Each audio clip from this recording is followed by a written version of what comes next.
அம்மா ஊருக்கு வந்து ரொம்ப நாள் ஆன மாரி இருந்தது. இன்னும் ஒரு 4 நாள் வந்து இருந்துட்டு போமான்னு வந்து அம்மாவ ஊருக்கு வர சொல்லியிருந்தேன். ரேகனும் ஈரோட்டம்மாய வர சொல்லுமான்னு கேட்டுட்டே இருந்தானா, அதனால நேத்து ஈவினிங் அம்மா ஊருக்கு வந்திருந்தாங்க. மேட்டூர் பஸ் ஸ்டாண்ட்ல போயிட்டு அம்மாவ பிக்கப் பண்ணிட்டு வந்துட்டோம். ரேகன் அம்மாய பார்த்தோனே குஷி ஆயிட்டான். ஃபர்ஸ்ட்டு "ஸ்நாக்ஸ் என்ன அம்மாயி வாங்கிட்டு வந்த?" அப்படின்னு தான் வந்து கேட்டான். நைட் அம்மா ஊர்லேருந்து வரும்போது வீட்ல வச்சிருந்த குழம்பு, சாதம் எல்லாத்தையும் கொண்டு வந்துட்டாங்களா, அதையே சாப்பிட்டோம். அம்மா வந்தா சப்பாத்தி சுட்டு மஷ்ரூமும், பச்சை பட்டாணியும் போட்டு கிரேவி வைக்கணும்னு நெனச்சிட்டு இருந்தேன். அம்மா கொண்டு வந்து சாப்பிட்டனால காலையில டிஃபன் பாக்ஸ் செஞ்சுட்டேன். இது ரெசிபி ஷேர் பண்றேன். மஷ்ரூம உங்களுக்கு பிடிச்ச மாரி கட் பண்ணிக்கோங்க. இதில 1 ஸ்பூன் வந்து வரமிளகாத்தூள், 1 1/2 ஸ்பூன் மல்லித்தூள், 1/2 ஸ்பூன் வந்து மஞ்சள் தூள், கரம் மசாலா, இந்த மஷ்ரூம்க்கு தேவையான அளவுக்கு உப்பு போட்டு நல்லா மிக்ஸ் பண்ணி ஒரு 10 நிமிஷம் வந்து ஊற வச்சுருங்க.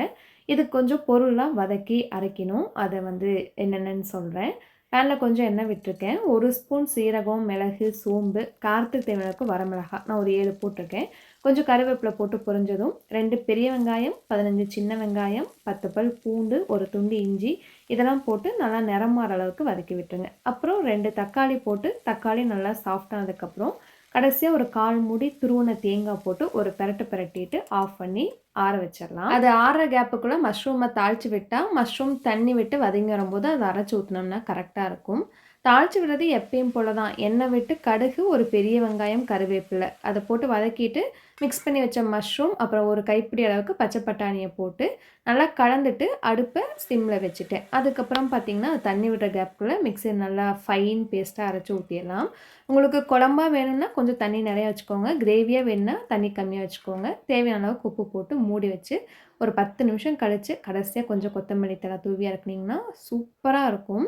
இது வந்து காலையில டிஃபன் பாக்ஸ்க்கு நான் சப்பாத்தி போட்டு குடுத்தேன். எங்களோட லஞ்சுக்கும் இதே குழம்பு தான். சாதம் மட்டும் வச்சுக்கிட்டோம்.